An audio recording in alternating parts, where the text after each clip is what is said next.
Right, it's Eagle Eye Football here. Palace 1, Liverpool 3, and we have a Liverpool fan for their views of the game.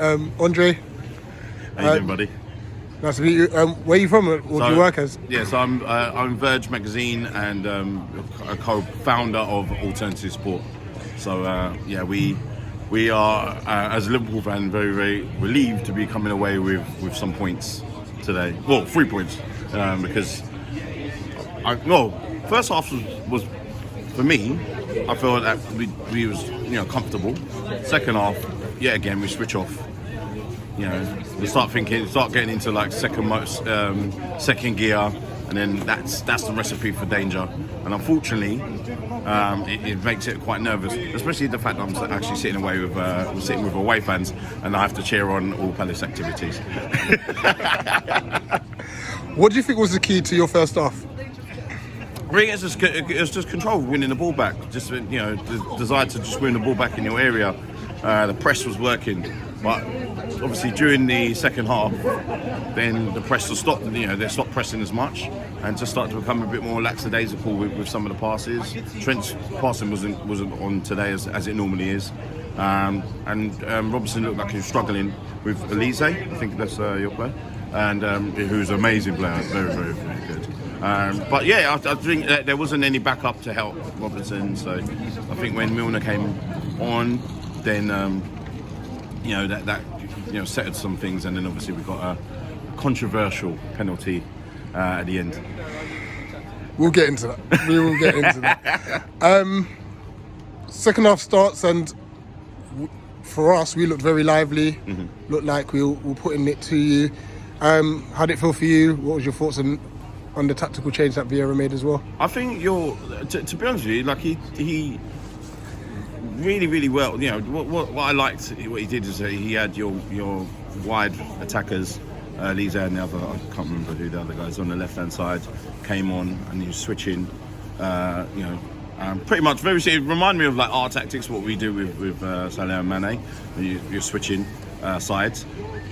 That it kept, basically what he did is he made sure predominantly he kept Elise on Robinson.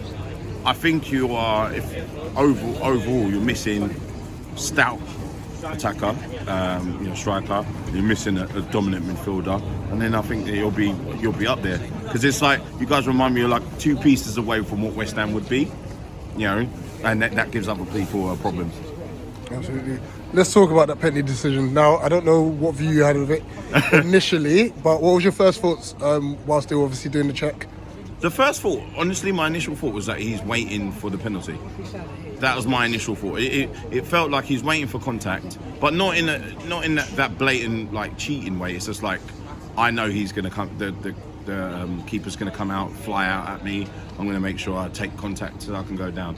And it pretty much, so it kind of went into slow motion when he got into the actual area, because I know Jota, like if he's got an opportunity to shoot, like he's quite lethal, but I feel like he knew what was coming, and then just let that process happen.